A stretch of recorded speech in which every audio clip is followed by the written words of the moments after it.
Good afternoon, everybody. Hello, and welcome to the latest series in ENO webinars. My name is Paul Lewis. I'm the Vice President of Policy at the ENO Center for Transportation.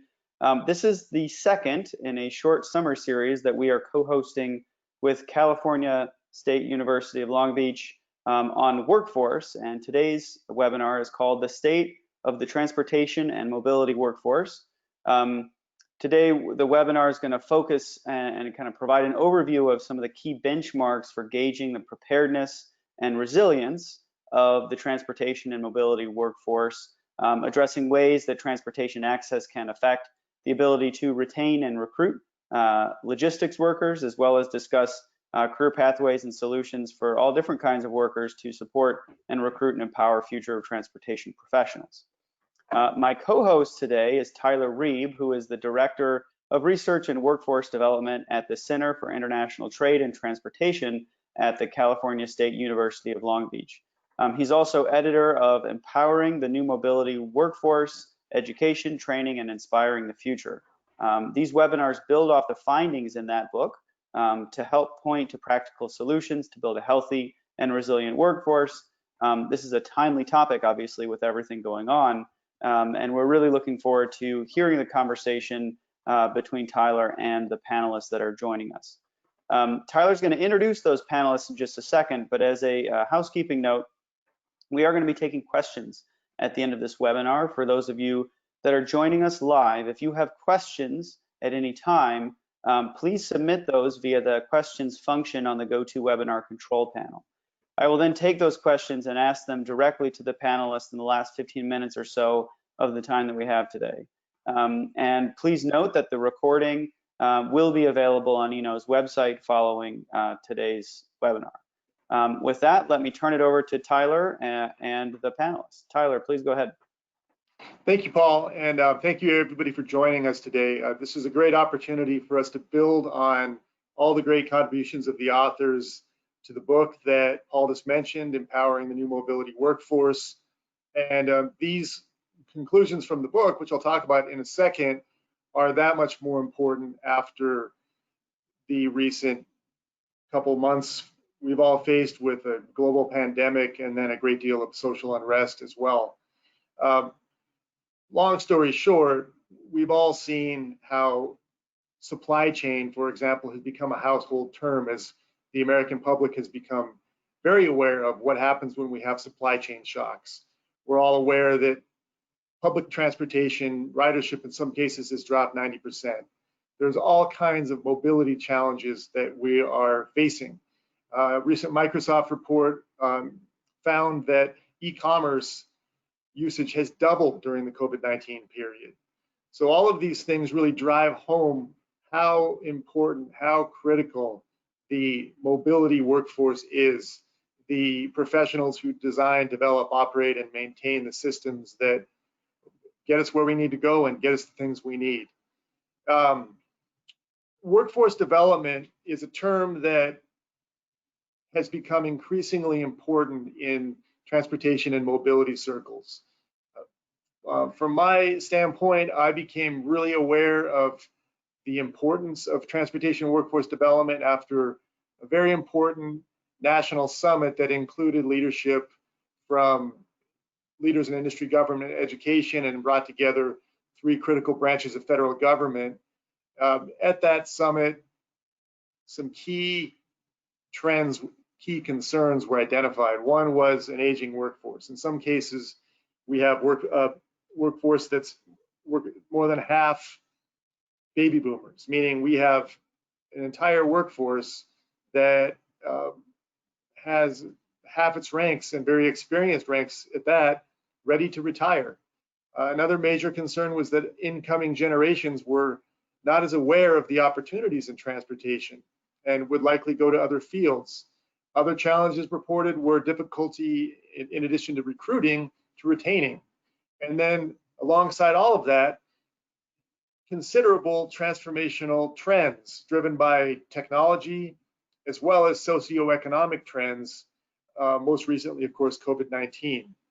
So this was followed up, this summit was followed up in 2015 by another important report that I give credit to, put together in large part by the Transportation Learning Center, that again drove home these same points.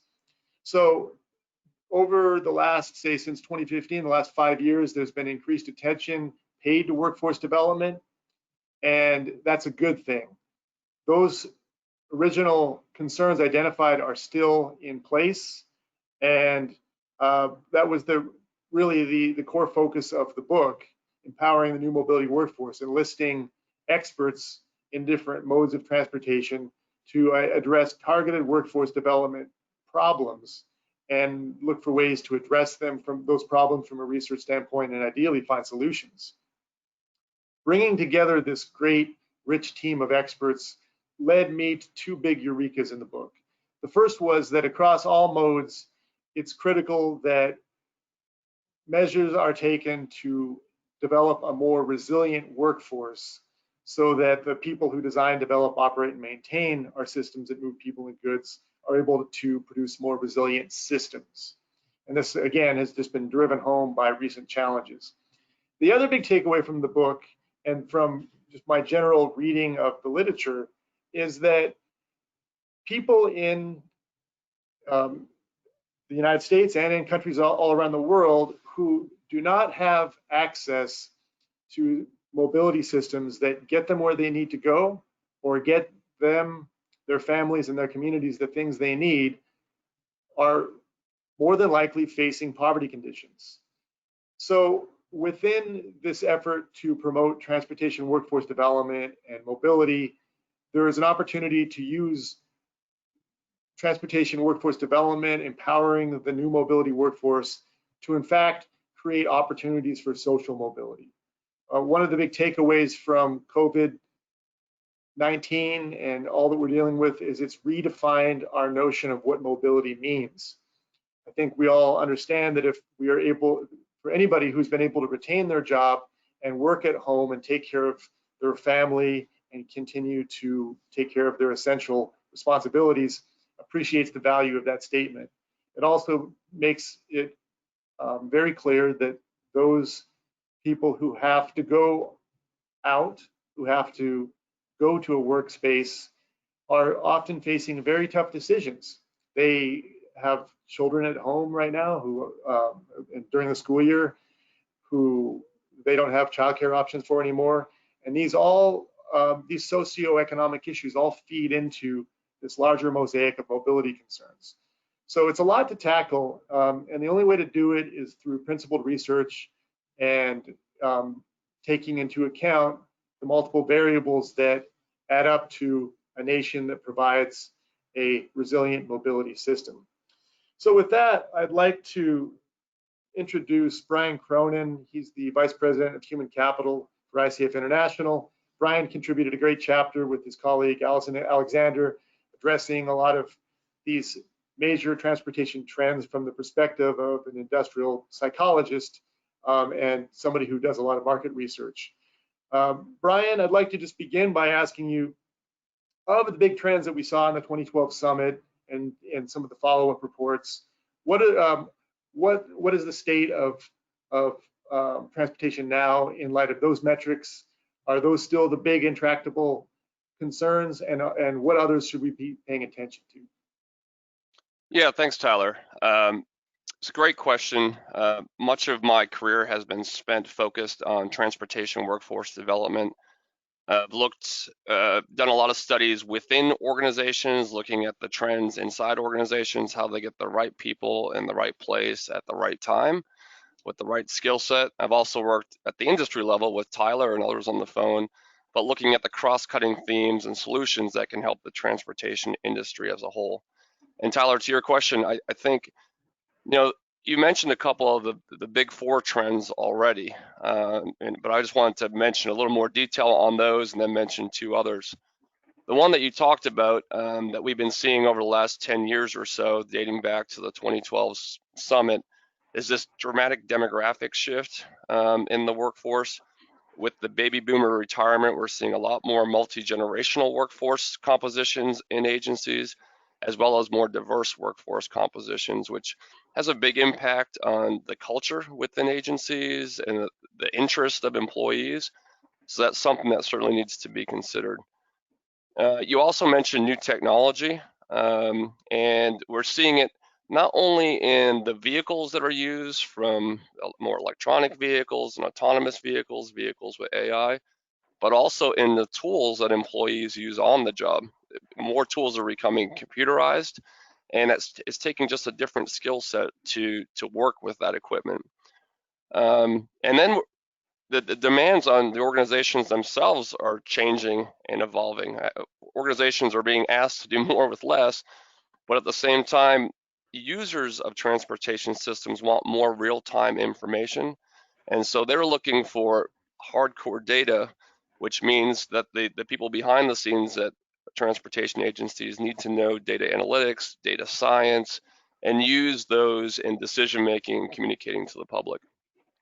Brian, would you say that if you were talking to a classroom with high school students or freshman college students, that those are some of the skill sets and focuses that you would recommend they explore? Yeah, I think we were talking before the call a little bit about the need for STEM in transportation: science, technology, engineering, and math. And I think that couldn't be more true. There's a huge need for data analytics with math backgrounds, folks with IT backgrounds and interests, of course engineering and science. But I think those are some of the key pathways to get into this career these days, along with communications and sharing of information. When you, from your perspective as somebody who specializes in industrial psychology, organizational management, things like that, what recommendations would you make, just given your own work that you conducted ICF and you lead?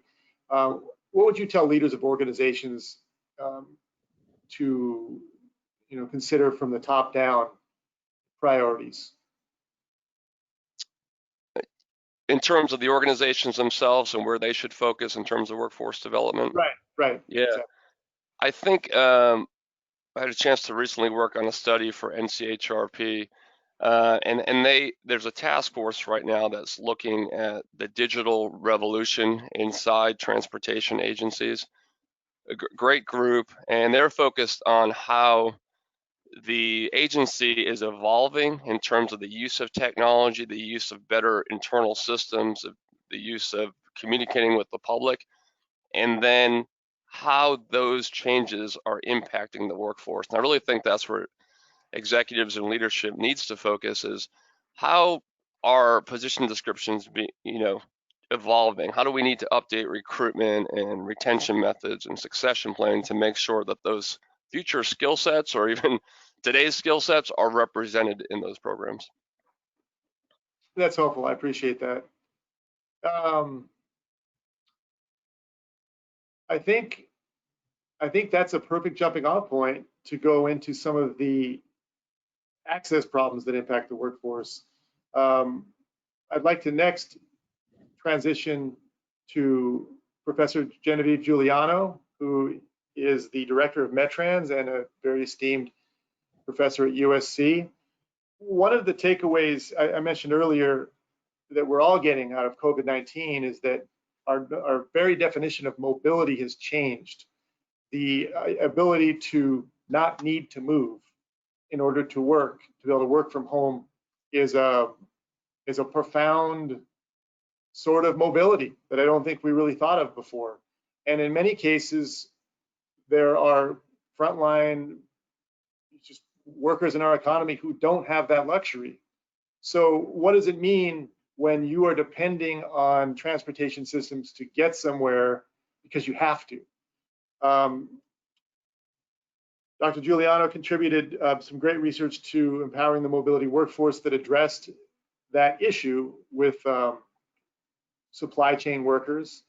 And I'd like to begin there, Jen. I'd like to ask you, given your insights from that research and this new notion of what mobility means, what did you learn from that population of workers, and how can we empower them to get to work? Thanks, Tyler, and thanks for inviting me to this webinar. This is a very interesting topic and timely topic. I think I want to start with your concept of mobility, and you're absolutely right. there's a lot of things that we have found out by necessity that we can do online, and many of us are in working from our dining room tables and everywhere else as a result. However, that's not true for everybody. We are doing a little study right now looking at people leaving home during COVID. And we've divided the world into low income and high income people. Before COVID, high income people are much more mobile. They're out of home much more than low income people. And during COVID, that's just the reverse. So what we see is what you're reading, in the news is that people who are essential workers tend to also be low-income workers for the most part. And so they're the ones that are leaving home, and we're the ones who are being able to work from home. It's hard to overemphasize the importance of mobility. Even now, I think we're all understanding it in a different way, because we're actually realizing how much we all depend on basically constant mobility to do what we normally do in the course of the day.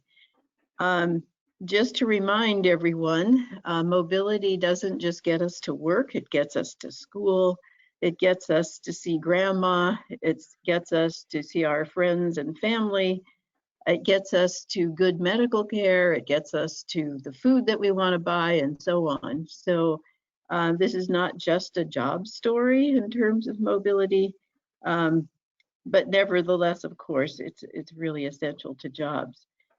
When I talk about people need access, I talk about people who need access to what I call high quality transportation. And that's the kind that gets you where you want to go, when you want to go, at a reasonable price. So the truth is that even in big cities, the personal vehicle is still that most frequent provider of highest quality mobility. And just to give you a few numbers, we did a study in San Diego looking at access to jobs from a low-income minority neighborhood there. And then we compared their access to jobs by car and by transit. And car access was roughly 30 times better to jobs than car access.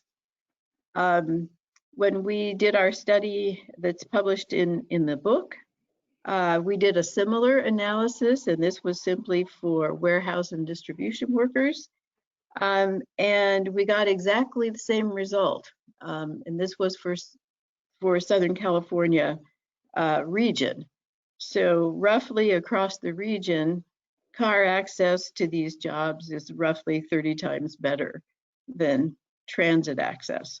So with a divide that large, it's really important to think about how we create what anybody would call a resilient system, right? Because right now we don't have a resilient system, because if you don't have a car, if your car breaks down, you're in big trouble.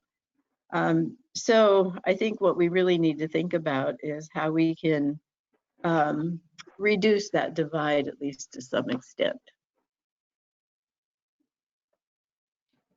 So earlier, Brian was talking about this new frontier, all of these great skills that upcoming generations could learn, ways to work with data, ways that could inform policy, all of these things. We're now amid this burgeoning smart city paradigm.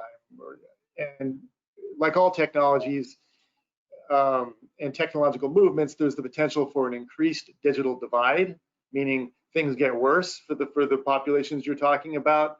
But there's also the potential that there could be a democratizing process here, that these transportation systems could be, these high quality transportation systems could be developed to empower these workforces and to create social mobility and things like that, while relying on a sort of laissez-faire car dependent setup will not solve that. So I know we can't solve these problems tomorrow, Jen, but do you see the potential for a bit of a moonshot for education, STEM programs to build into and instill into the future workforce these abilities to maybe innovate and find some solutions? I know they're intractable social problems at the moment, but in the long view, do you see a way forward? Yes, I do, because I see, going back to technology, there's huge resources in technology, information communication to be brought to bear on this particular issue. Think about, let's call it the next generation of ride sharing. Carpooling, has been around for a very long time. Its market share has shrunk over time because there's a lot of inconvenience that's associated with carpooling. Some of it, for example, is that you've got to match up with a specific person in a repeated manner, right? In order to have the carpool. Well, we've got information systems now, and we don't have to set up a carpool in that way. We can pool with one person today and another person tomorrow. And we can pool at one time today and we can pool at another time tomorrow, if we have the right kind of information tools. We also have the possibilities for creating various types of nonprofit ride sharing arrangements, right? And I'm not talking Uber or Lyft, which is basically taxi system, but I'm talking about, again, ways of productively sharing vehicles, so that you can take advantage of a vehicle that's all on its way somewhere, to add more people to that vehicle. So I think we're in for some big changes as a result of information technology. I think that's a perfect segue into our next panelist, Dr. Stephanie Ivey, who can address, I think, that challenge to, I think, educators that you're talking about, Jen. Dr. Ivey is also the director of the Southeast Transportation Workforce Center and a member of the National Network for the Transportation Workforce. And we were hoping, and maybe we'll still get lucky, she would be able to co-present with Leisha Brooks, who's the executive principal at the T-STEM Academy that Dr. Ivey's Workforce Center and I think community of researchers at the University of Memphis, are all part of. Stephanie, we just heard from Brian talking about some of these future jobs and some of these new skill sets and really viable careers that are out there. We then talked to Dr. Giuliano about these very real problems where we've got whole populations of essential workers that also happen to be faced with low income, and that doesn't always add up, that our society is relying on essential workforces that aren't always compensated enough. On top of it, we have access issues. As is so often the case when we look at the future and the problems we face, we just think, well, education will solve it. And that's true, but easier said than done, as you know, and as Leisha knows, and we all know. It requires specificity, guidance, the ability to provide a viable, doable path to completion. And I'd like you to, if you don't mind, just talk a little bit about this T-STEM Academy, why you supported it in your capacity as a professor and dean at the university, and how that has brought you to this notion of STEM for all. Sure, I'll be glad to. So when we started talking with Shelby County Schools several years ago about the idea of establishing a transportation STEM academy in Memphis, it was really coming out of a lot of the research that we were doing for the Southeast Transportation Workforce Center, where we were looking at what were some of the job needs and priorities within the region, and where did we see the biggest gaps. And you know, for most people that are aware of Memphis, they know that our city is very much sort of a hub for transportation. So within the city, we really have a lot of gaps related to workforce for the transportation industry. And so we started talking about how do we create something that's really unique and totally different, and something that will not only get students engaged, get them excited about coming to school, address some of the academic challenges that we were seeing, because East High was a failing school at that point. So how do we really turn that around and create something that not only engages the students, but also really engages industry, and helps to develop that workforce pipeline, and helps people understand that there are jobs available in just a wide variety of areas within transportation. So that was really how we got started with the program itself. How does, in your mind, you know, from what you've learned in your own work at the university, working with the T-STEM Academy, how do you best identify skills gaps and make clear to students that there is a pathway? I remember when I was in high school, I was pretty convinced I was going to be a professional athlete. And I honestly don't remember having any career awareness. How do you make these opportunities exciting and present them as viable paths? Well, I think it's just what you said, that you know, students aren't aware of what the opportunities are, and even if you help them understand, you know, skills, and you say, okay, you really need to know this, it's going to help you in the future with your workforce. Unless you're connecting that directly to a career pathway, they still really don't understand, why do I need to know this? And for a lot of students, that's the difficult thing, is learning something that they don't really understand why they need to know it. You know, once they grasp that whole concept, then it's a lot easier to learn more challenging content, because you know why you need it and you know how it's going to be applied, and so you can understand what that context is. And so you know, I think there's really kind of one major issue that we're dealing with in terms of attracting the students into the transportation industry, and it's that there's just such limited awareness. And we really saw this, it was hammered home time and time again, every time we started our community meetings in the very outset, when we were trying to garner support for, you know, transitioning the school to a transportation focused STEM program. And the first thing that we were really kind of surprised about was that parents had no concept that STEM was part of transportation. You know, when they thought of transportation, they only thought of driving jobs. And what's more, they didn't recognize that some of these driving jobs and other technical jobs are STEM careers. They weren't seeing those connections to the really the technical content that those professionals need to have.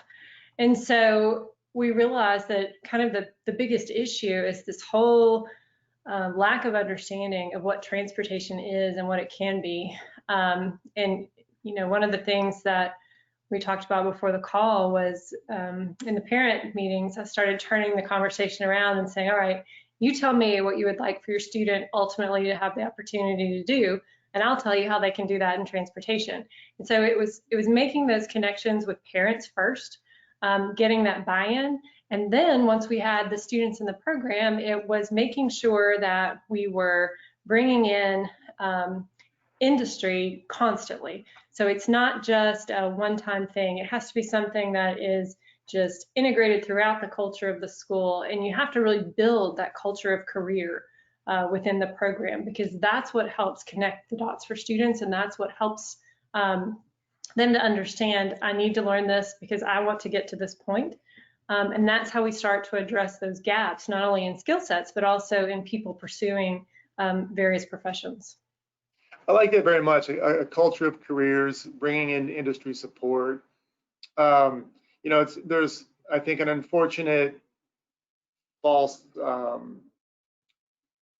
view out there that, you know, a career preparedness in education and education just to become a more thoughtful, open-minded person are somehow antithetical.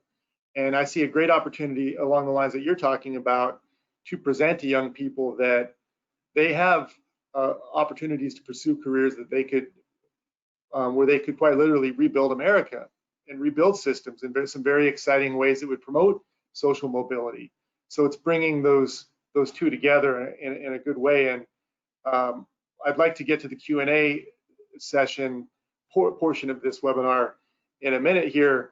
And maybe a good jumping off point would be one concern I have about STEM education, and I know everybody on the call shares this view, and transportation, is that the current populations of STEM students and transportation workers don't reflect the diversity of our country.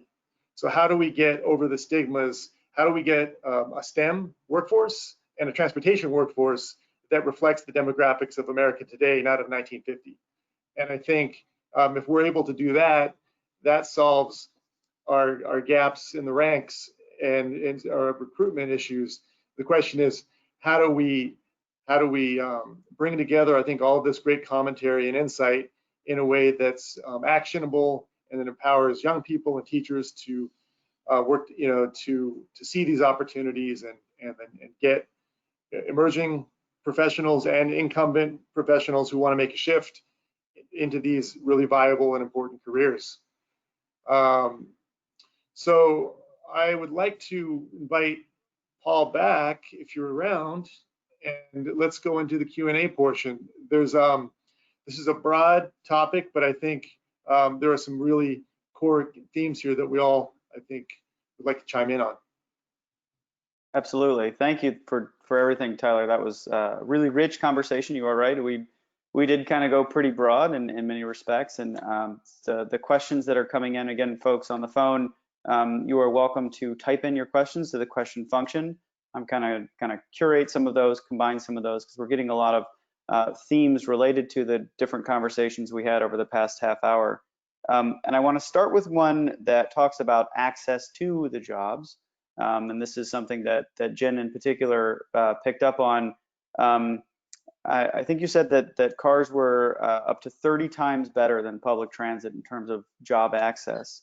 And so two questions that came out of that is, one, do we expect, particularly with COVID, an increase in purchases of cars to help access those jobs, particularly now, given that that people are really now looking for work?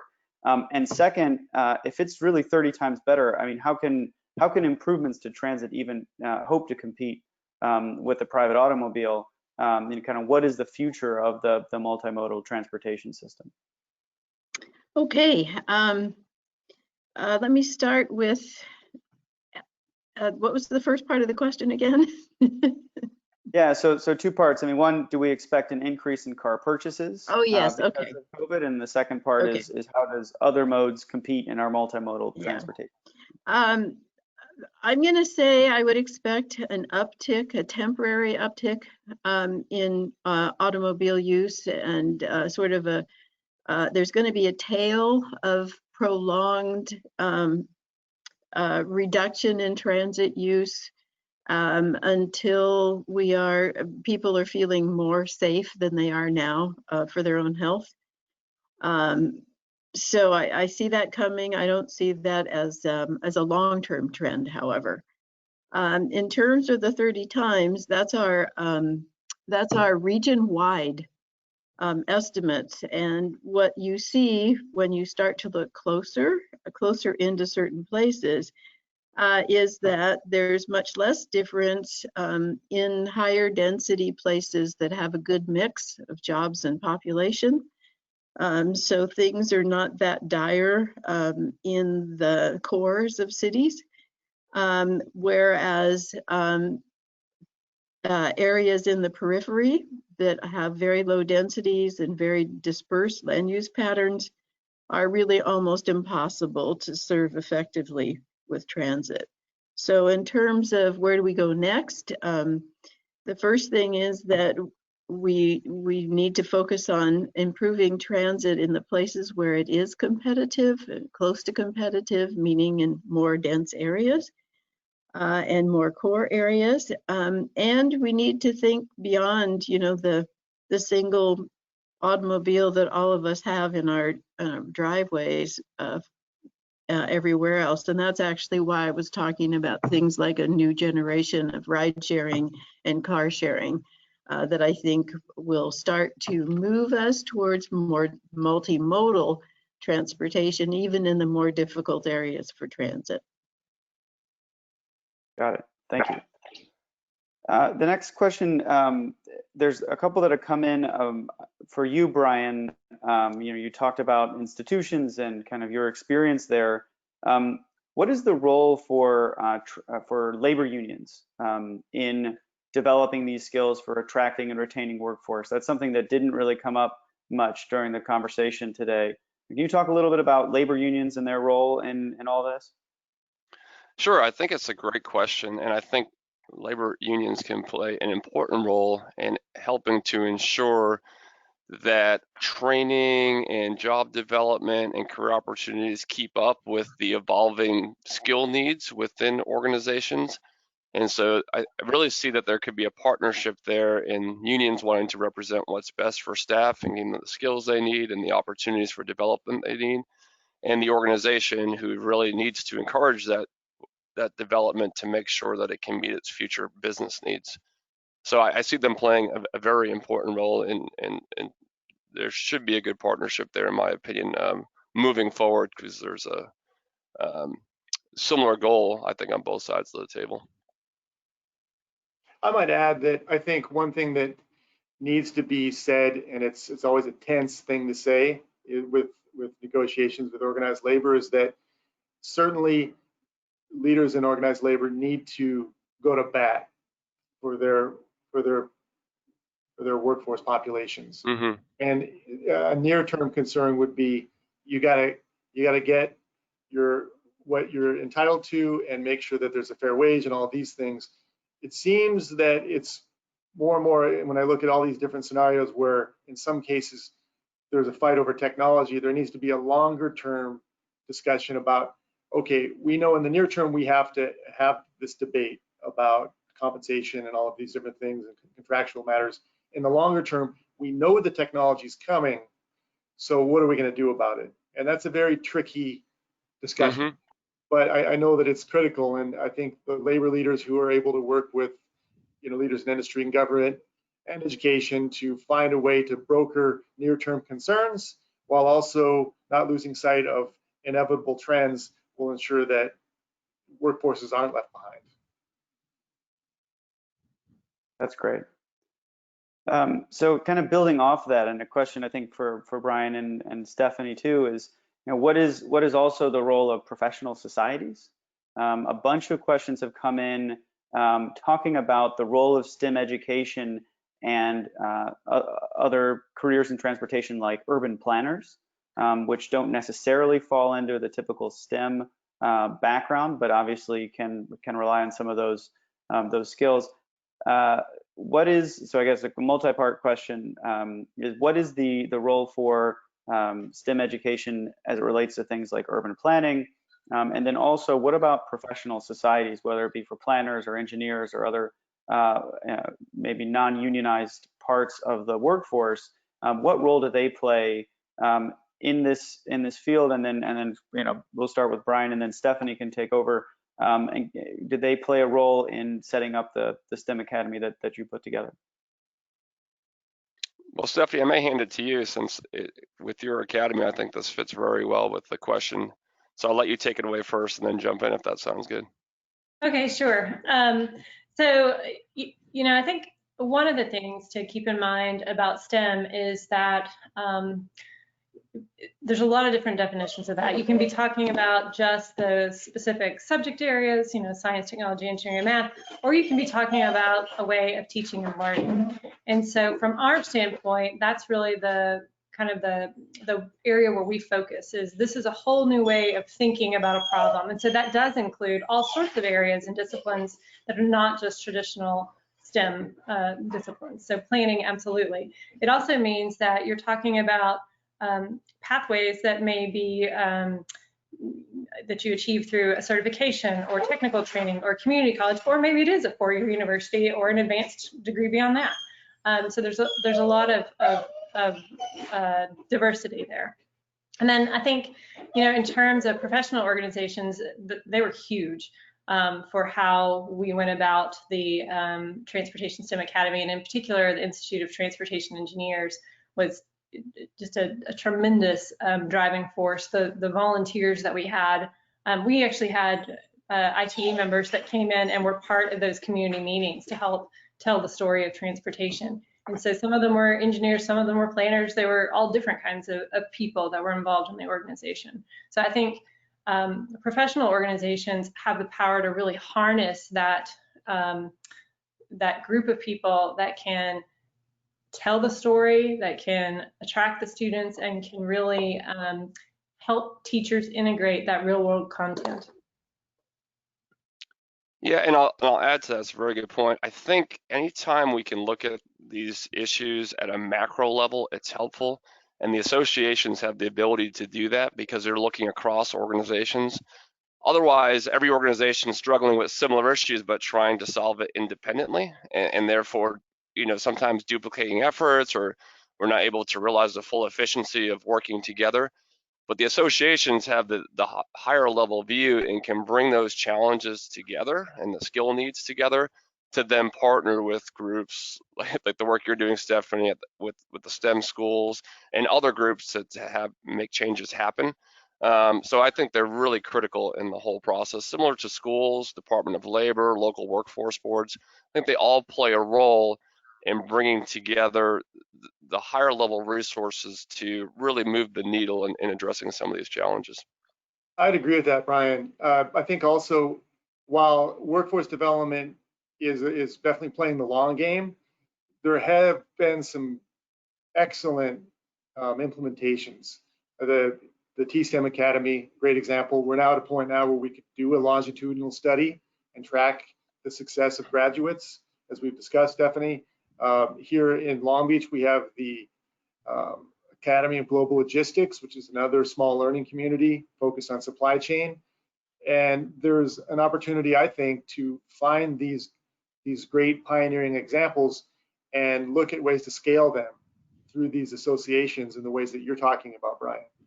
So there is equity in the work done, and there's now an opportunity, I think, to scale and look for some exponential type innovations, taking some of these pioneering efforts and having learned from what worked and what didn't work. Paul, do we have any time for any more questions?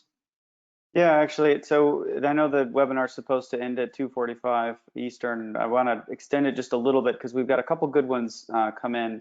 And one, Stephanie, I want to follow up on something that you just said, because we had a really good question coming while you were talking, and that is, how did you develop relationships with the school systems directly and school districts to gain buy-in, aside from the work with ITE and some of the other professional institutions?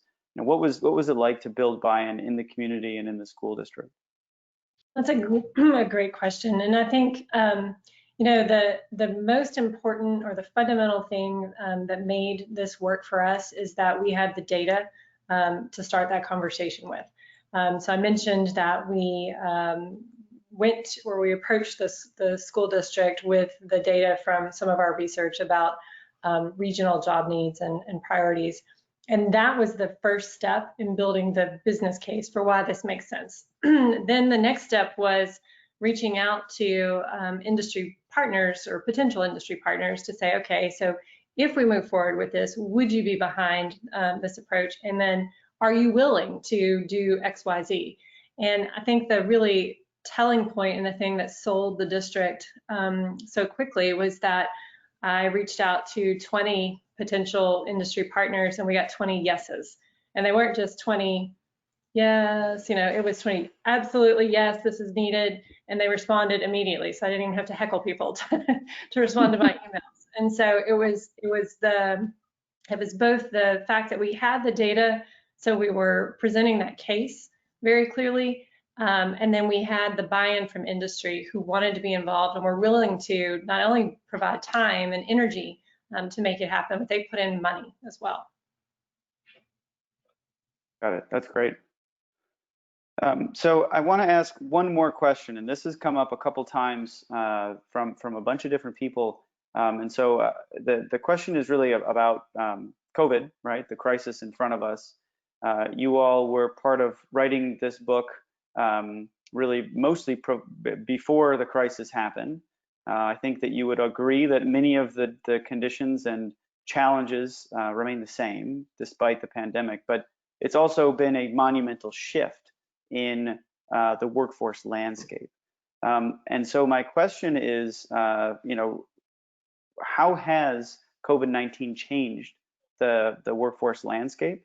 And if you were rewriting the book today, what would be some of the things that you would modify in terms of your discussions, your approaches, your recommendations to address kind of a new paradigm in the types of jobs, the availability of jobs that we have in transportation? And so what we'll do is we'll go Jen, Brian, Stephanie, and then Tyler. You can have the final word on that as we go down. So Jen, go ahead.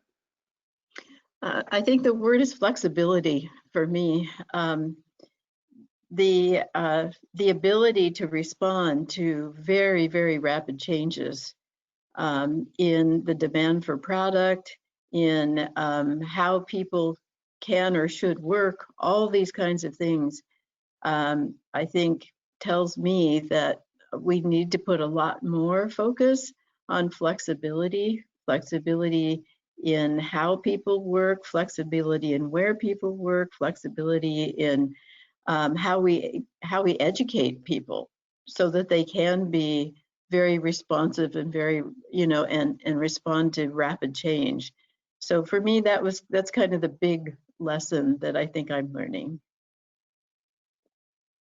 Yeah, on my part, two things jump out to me. One, I think the pandemic has really put a spotlight on the importance of logistics and moving of goods and getting goods delivered to your home and to your supermarket and things of that sort. And so in a way, it shows the importance of those workers and how critical they are and everyone involved in that industry, and how important it is to make sure that we have the right people with the right skills in the right place for those systems to stay, up and running and help America succeed. So that's the one. The second one is that I had done some work on and off in telework and remote working situations for organizations in the past. And it was really a thing that just didn't seem possible. I think now we realize that it's very possible, to Jen's point. And it can be a solution for pandemics, natural disasters, traffic demand, to help take the pressure off our roads or to get people to where they can be safe and still continue working. So I think there's some opportunity that's come out of this that we can leverage going forward on some of the issues that we've talked about today. I completely agree with both Jen and Brian's points. I think the only thing that I would add to that is just that I think it's also provided the opportunity to really showcase why it's so important that everyone has STEM competencies. Because as we were talking about earlier, whether you go into a traditional STEM pathway or not, you're going to have STEM competencies to be successful, whatever you pursue. And I think this has only underscored that, because the people that are going to be the most successful in this environment are those that can really be flexible and adaptive and think critically and think creatively. And I think that it just really provides a great opportunity for us to underscore to students through lots of different case studies, hey, this is why you need this, and it doesn't matter what you're going to do next. Anything you do next is going to require these skill sets.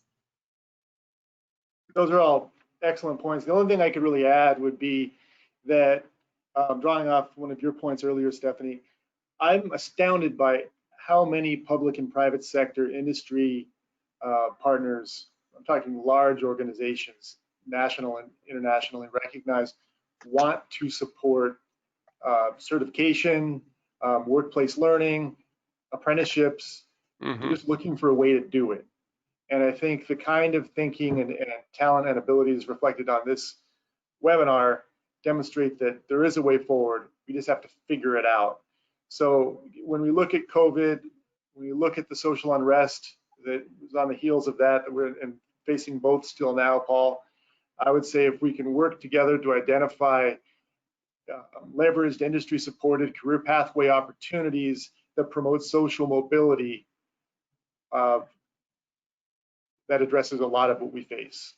I know it's a tall order, but it's critical, and we're not going to stop needing mobility systems. They're not going away. So it's a top priority for all of us. Well said. And with that, we're 6 minutes over time. I want to thank everybody for sticking with us. Thanks, Tyler, for co-hosting this with me. Thanks to our panel. Really, really insightful comments, really great discussion today. The recording of this webinar will be available online in about an hour or two, so you'll get an email about that. Please come join us next month when we continue the conversation about workforce on our next in this summer series. Again, thanks everybody, and we'll look forward to seeing you next time. Thanks everybody. Thanks all. See you folks.